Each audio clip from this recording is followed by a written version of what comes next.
Musta naman pag-aaral mo, anak? Okay naman po, Nay. Makakabait ka, para hindi masyado naman tayo sa mga kapatid mo. Yes po, Nay. Ika naman ng tatay mo. Hindi po. Yan, Nay. Yan kasing anak nyo, inuusinti nyo eh. Nabubuli kami sa school dahil dyan. Di ba alam yun? Halos kung ano na sinasabi sa amin sa labas, so tanungin nyo to. Oo nga, Nay. Dito sa bahay, lalaking lalaki siya. Pero pag nasa school, pabading-bading kung kanino pa nagpapamakeup. Pakitang tao ko masyado. Nabubuli kami dahil sa kanya. Pwede ba? Tumigil na kayo. Pinagsasalitaan yung kapatid niyo eh. Kahit na, Nay.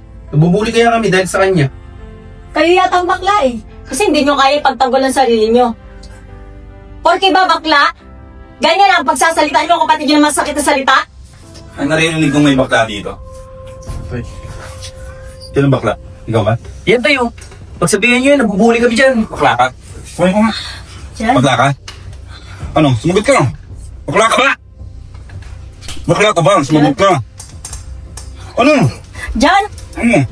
Diyan! Mana dyan! Ano? Bakla ka? Bakla ka? Ha? Sagot!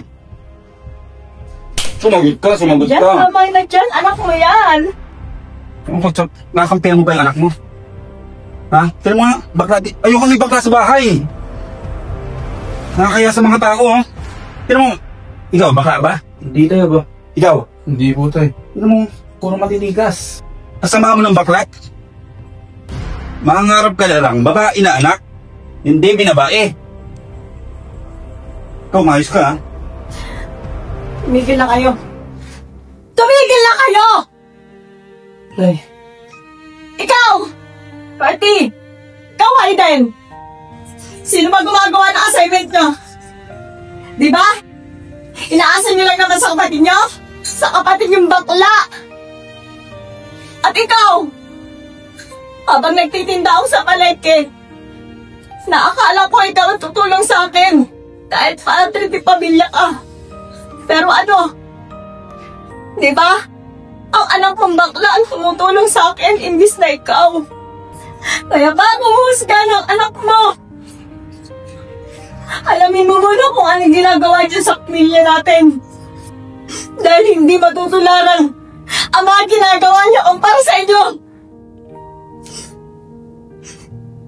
Ano? Magsalita kayo! Anong gusto niyong gawin ko? Paalisin ko ang anak ko? Ha?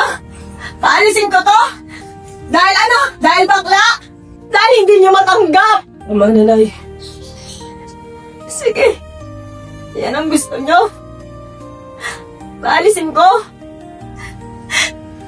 Sige, aalis kami. Manahimik na kayo. Nang sa ganun, wala nang bakla rito sa pamilyang to. Nang sa ganun, wala na kayo magiging alila sa pamamahay na to.